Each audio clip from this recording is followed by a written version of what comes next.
Well, good morning, good afternoon, good evening, everybody. Welcome back to JJ's PC Builds. This is JJ with you once again. If this is your first time here, make sure you subscribe. If you've already subscribed, welcome to the family. Welcome to JJ's PC Builds. And my veteran subscribers, as always, much love to you for all that you do, helping support the channel. And let's get it started with, don't forget your drink and snacks. This is going to be a short one. This is just going to be a follow-up video on the fact of the AMD drivers, the discontinuance. Let's go ahead and jump over to the action screen so this way you can see what's going on. Okay, so the thing is this. Okay, the 23.11.1, okay, it seems that they fixed the fact of that, you know, with my integrated graphics, it looks like I was able to update the drivers to this new one. It seems that the 23.10.1 and 23.10.2 wouldn't load onto for my integrated graphics. I guess they did something funky there that, you know, they didn't tell anybody, so they upgraded everybody and got everybody on the 23.11.1. Is because the anti-lag 2 that they pretty much wanted to postpone until they got it all fixed. Okay, so here's the list. Fixed issues, intermittent corruption may be briefly observed while playing Counter-Strike 2 with Vulkan API on some graphics products such as the RX 580. It looks like they're still doing the updates from the RX 580 up, hopefully.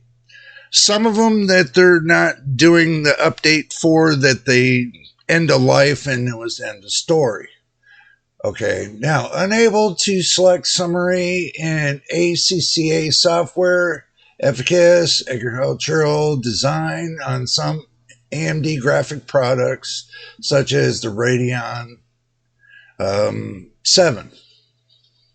Known issues, performance metric overlays may report not available for FPS on various games, which that's pretty much all of them, because ever since, you know, I noticed that, you know, it doesn't show the FPS on the counter when it comes to the AMD Adrenalin software. It's always been that same song and dance.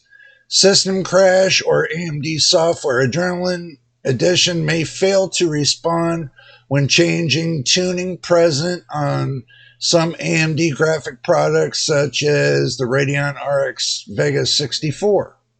Important notes, you know, about the factory reset. They have additional software for the factory reset to use that. And it tells you what the package is containing, and it tells you the support of the products that it does support. Okay, now, and it's for Windows 10 and Windows 11. Okay, now let's go back to the action screen, or no, not the action screen. Let's go back to the main screen, and let me give you my thoughts on this really quick. Now, I want everybody to understand something. Okay, when it comes to AMD and NVIDIA, Intel, and all of them, when your hardware gets older, and, you know, as it gets older and they come out with new hardware, you know, the software tends to become end of life. Okay, so even though that I know I put the video out about the end of life for the AMD hardware,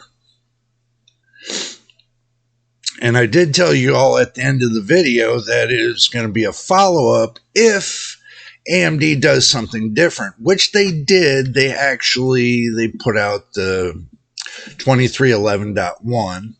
So obviously they really didn't end of life yet the 5000 series when it comes to the The integrated graphics, they haven't ended life yet. But with them coming out with new APUs and, new desktop integrated graphics, this 7 or 8,000 series, they're going to wind up sooner or later ending life on, the processor, the integrated graphics on the processors. But that doesn't mean the processors don't work. You can still use the processor as a processor. I mean, you could use it for 5 to 10 to 15 years, like you do with some Intel processors, but it's basically the only thing that would change on that would be the integrated graphics, that they don't update it and everything else, and going from that SKU. So that doesn't mean the processor doesn't work. You can still use it as an ordinary processor with a discrete graphics card, and still go there. Now, do understand something about DDR4. DDR4 platform is basically, once they come out with the new generation, they already got the DDR5 platform. When they come out with something like, the DDR6 platform, they're going to be totally phasing out the DDR4 like they did the DDR3 and the DDR2 and so on. They're doing the same things over and over. So do expect it to happen sooner or later. And with the platform for DDR4, it's going to come to its end sooner or later. So do expect that to happen if you got a DDR4 system. I'm waiting for prices to come down, and I'm waiting for the overheating issues that they're having with the DDR5 series. I'm waiting to see what they come up with a solution for that, because they tell you most of the processors, like the 7950X,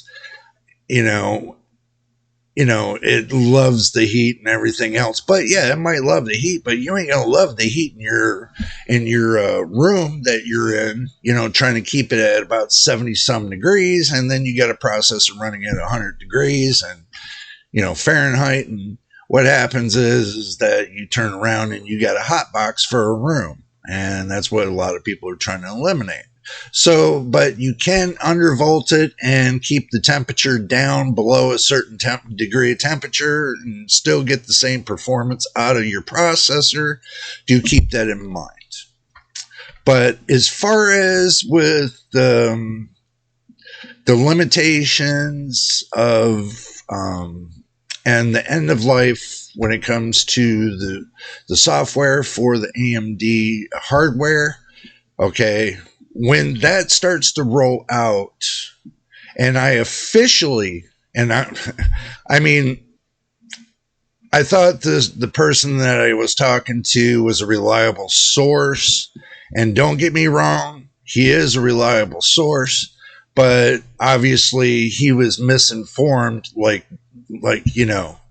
misinformed about the ending of life on the APUs. So I just want to say that, it was a little bit misinformed, but do take it into note that even though that it was misinformed, it's not really misinformation, because for the simple fact it's coming. So do expect it to come. So don't keep your hopes up that, you're going to be able to keep the same platform, get all new drivers for the same platform for the next 5 to 6 years, because it doesn't look like it's going to be happening this way with this platform. So do keep that in mind. But anyway, if this is your first time here, make sure you subscribe. And if you've already subscribed, welcome to the family. Welcome to JJ's PC Builds. And my veteran subscribers, as always, much love to you for all that you do helping support the channel. We're going to go ahead and get out of here. So until the next time, in the next video, this is JJ on JJ's PC Builds. We will see you on the next video.